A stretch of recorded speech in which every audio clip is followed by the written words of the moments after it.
Hi hello నమస్తే. నేను మీ positive review with Prem. ప్రతి ఒక్కరు నా ఛానల్ సబ్స్క్రైబ్ చేసుకుని బెల్ ఐకాన్ క్లిక్ చేయండి. అండ్ ముఖ్యంగా ఇన్స్టాగ్రామ్లో నా ఛానల్ ఫాలో అవ్వండి ఫ్రెండ్స్. నిన్నటి ఎపిసోడ్లో అయితే నాకు బర్నీ గారిని చూస్తే నాకు ఒకటి అనిపించింది. ఈ మనిషికి స్వార్థం ఉండదు. అండ్ ఏదైతే ఈ మనిషి ప్రతిదీ చేస్తున్నాడో తనకి ఏదైతే మనసు నుంచి చేస్తున్నట్టు నాకు అనిపించింది. నిన్న తనూజకు నిఖిల్కి ఏదైతే రీతుకు ఒక గేమ్ పెట్టారు, అది హోల్డింగ్, నైఫ్ హోల్డింగ్, అది మాత్రం చాలా టఫ్ గేమ్. ఎందుకంటే ఒక అమ్మాయి, ఇద్దరు అమ్మాయిలు ఒక అబ్బాయి చేయడం మాత్రం అక్కడ యాక్చువల్గా 22 బాల్ పంపించాడు, కానీ ఈ మాత్రం కాయలేపారంటే ఈ పొజిషన్ అని చాలా కష్టం. అక్కడ వచ్చి సుమన్ గారికి సంచాలకుగా బిగ్ బాస్ పెడితే అక్కడ వచ్చి బర్నీ గారు ఏటని అడిగారంటే ఫస్ట్ నిఖిల్కి తనూజ సపోర్టర్స్ కి పిలువు అని చెప్పడం జరిగింది. తనూజ సపోర్టర్స్ కి పిల్లమని చెప్పి అంతలాగా చెప్పారు. అంటే బర్నీ గారు అక్కడ జెన్యున్ గా తాను ఏదైతే తనూజాని సపోర్ట్ చేస్తున్నాడని క్లియర్ గా చూపించడం జరిగింది.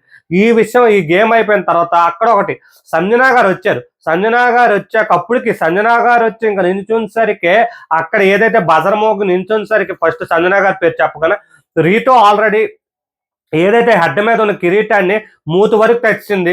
అప్పటికే తను ఆల్రెడీ అవుట్ అయిపోతుందని చెప్పి తిను ఏదైతే తనకి నిఖిల్ అంటే ఒక ఇది ఉన్నా, నిఖిల్తో తనకు ఒక బాండింగ్ ఉన్న, వాళ్ళిద్దరు ఒక ఏ ప్రాంతానికి చెందిన వారైనా కూడా ఎందుకు ఆల్రెడీ తనకి అబ్బాయి ఒక స్ట్రెంగ్త్ ఉందని చెప్పి ఒక పొరపాటు సంజనా గారు మాత్రం ఆ పొరపాటు ఎందుకు చేశారని నేను తర్వాత చెప్తాను. ఆయనకి పెట్టడం జరిగింది. ఆయనకి పెట్టడం వరకు అది హోల్డ్ చేయలేక తను ఓడిపోయాడు కెప్టెన్ గా. అండ్ ఇమ్యూనిటీ వీక్ అయితే ఒక డేంజర్ జోన్ నుంచి తనూజ సేఫ్ అయిపోయి మహారాణిగా నిలిచి కెప్టెన్ అవడం జరిగింది. అక్కడ వెంటనే బర్నీ గారు వెళ్ళి ఎత్తుకోవడం జరిగితే తన బడ్జెట్ థ్యాంక్ యూ అని చెప్పి హ్యాపీగా ఫీల్ అయినామా, నేను ఎంతో టెన్షన్ ఫీల్ అయినని అంత ఆయనలో ఉన్న ఎక్స్ప్రెషన్ ఏదైతే ఎమోషన్ ఉంది క్లియర్ కట్ గా చెప్తే అక్కడ నీకు ఏదైతే గౌరవ్ ఉన్నాడో నాకు ఈ అర్థం కాని గౌరవ్ ఏదంటే కెమెరాల ముందు నేనే సపోర్ట్ చేశానని చెప్తే దీనికోసం ఒక షార్ట్ చేశాను. గౌరవ్ ఏం మాట్లాడినాడో, ఏ రోజు నుంచి ఈ రోజు వరకు ఏం మాట్లాడినాడో నేను కొన్ని వీడియో ఒక షార్ట్ చేశాను. ఆ షార్ట్ లో చూడండి, మేము తనూజ గురించి గౌరవ్ గురించి షార్ట్ చేశాను ఆ షార్ట్. అండ్ నెక్స్ట్ వచ్చేసరికి ఏదైతే గేమ్ అయిపోయిన తర్వాత తనూజ కెప్టెన్ అయిన తర్వాత ప్రతి ఒక్కరు నాకు ఏదైతే రేషన్ మేనేజర్గా ఉన్నాను నాకు ఇబ్బంది పెట్టకండి, నేను వచ్చి చాలా చక్కగా చూసుకోవాలనుకుంటున్నాను కెప్టెన్ అన్నది. యాక్చువల్గా అక్కడ రేషన్ మేనేజర్గా వచ్చాక ప్రతిదీ ఇబ్బంది ఆవిడతోనే.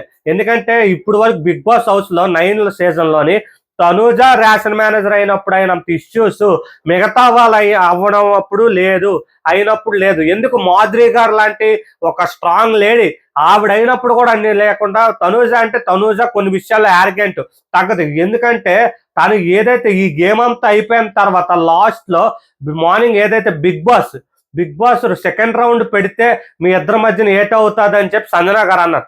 సంజనా గారు అనకంటే మీరు ఎలాటో మానుకోవాలి సంజనా గారు, సెకండ్ రౌండ్ అయితే నేను నా ప్రాణమైన విడిచిపెట్టేస్తాను, నా చెయ్యి ఇరిగిపోయినా పర్లేదు, అప్పటికే దిగిపోతుంది.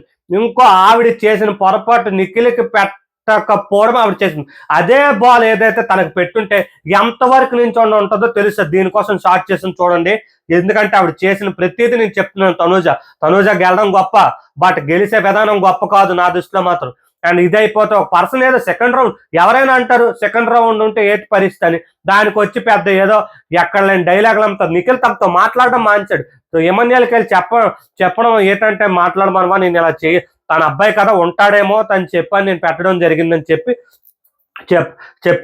సంజన చెప్పింది. అండ్ నెక్స్ట్ వచ్చేసరికి ప్రతి ఒక్కరు ఫ్యామిలీ ఫొటోస్ వచ్చాయి. ఈ ప్రతి ఒక్కరు ఒకరికి వెళ్ళి ఒకరు ఫొటోస్ తేవడం చూపించింది. వాళ్ళు చిన్ననాటి ఎమోషన్స్ చెప్పడం జరిగింది. నాకు చాలా బాగా నచ్చిన ఎమోషన్ ఏదైతే ఉందంటే ఎమోనియల్. ఎందుకంటే ఎమోనియల్ జర్నీ అనేది మాత్రం ప్రతి ఒక్కరికి ఇన్స్పిరేషన్ జర్నీ. ఎందుకంటే ఒక పాక ఏదైతే పాకలో మట్టి తిని వాళ్ళమ్మ తను పెంచుకొని వచ్చి ఈ రోజు తను ఒక స్థాయికి వచ్చి ఆ పాకలో 3 అంతస్తులు ఇల్లు కట్టాడంటే ఆసామాసా కాదు. ప్రతి ఒక్కరు కూడా కింద స్థాయి నుంచి వచ్చి ఈ రేంజ్కి వెళ్ళామని చెప్పుకోవడం అంటే గొప్ప విషయం. ఆ విషయంలో తను నాకు నచ్చాడు. అండ్ ఏదైతే కళ్యాణ్ కూడా చాలా ఎమోషనల్ చెప్పాడు. చిన్నప్పటి నుంచి పేరెంట్స్ గా పిలకుండా తను ఒక సోల్జర్ అవడం కూడా చాలా గొప్ప విషయం. ఎందుకంటే తల్లిదండ్రులని దూరంగా ఉంచి పెంచి తల్లిదండ్రులకు ఒక పేరు తెచ్చుకుని ఒక ఎంప్లాయ్ అయ్యాడంటే తన పరంగా తన జర్నీ గొప్ప. అండ్ మన వైజాగ్ నుంచి తిని కూడా ఏదైతే సుమన్ శెట్టికి ఒక షాప్ ఉందట, తను కూడా ఈ రోజులో 2005లో ఏదైతే స్టార్టింగ్ మర్యాద మనీస్తో చెప్తాడు 2005లో ఒక డూప్లెక్స్ ఇల్లు కట్టాడంటే అప్పుడులోనే తన టాలెంట్ ఏ విధంగా తను ఇది చేసుకున్నాడో మనకు తెలిసింది.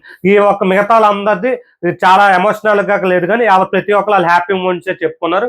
అండ్ డెమోన్ గురించి చెప్పాలంటే డెమోన్ ఎమోషన్ ఏదంటే చెప్పాడు డెమోన్ ఫిజికల్ టాస్కే కాదు అండ్ మెంటల్ టాస్క్ కూడా ఆడగలడంటే తనకు చెస్ 6th క్లాస్లోనే చెస్లో తనకు వచ్చిందని చెప్పాడు. అంటే డిస్ట్రిక్ట్ లెవెల్లో తను విన్ అయ్యాడని చెప్పడం జరిగింది. అంటే డెమోన్కి చాలా గేమ్స్లో పాటు అంటే చెస్ గేమ్ ఫిజికల్గా ఫిట్నెస్గా ఉన్నాడు, ఆ గేమ్లో ఆడుతాడు అనుకోవడం తప్పు. మెంటల్ గేమ్ కూడా తను చాలా బాగా ఆడాడు. అంటే లాస్ట్లో ఏదంటే నాకు ఎంటర్టైన్మెంట్ ఎపిసోడ్లో నేను ఎపిసోడ్ కూడా కలిసింది ఏదంటే దివ్య మంచి ఫన్నీవే. ఎందుకంటే ఈ వీక్ మొత్తం చెప్పాలంటే దివ్య, బర్నీ, సుమన్ గారి మధ్య మాత్రం ఈ వీక్లో నడిచినంత ఎంటర్టైన్మెంట్ ఎప్పుడు జరగలేదు. నన్ను ఎందుకు ఎత్తుకోలేదు అంటే నొప్పి అంటాడు. అయితే నొప్పి అయితే ఎందుకు ఎత్తుకోలేదు, ఇప్పుడు నొప్పి తగ్గిపోయిందా? బూచి, ఇప్పటికీ చిన్నపిల్లలతో మనం బూచి అని ఆట ఆడుతాం.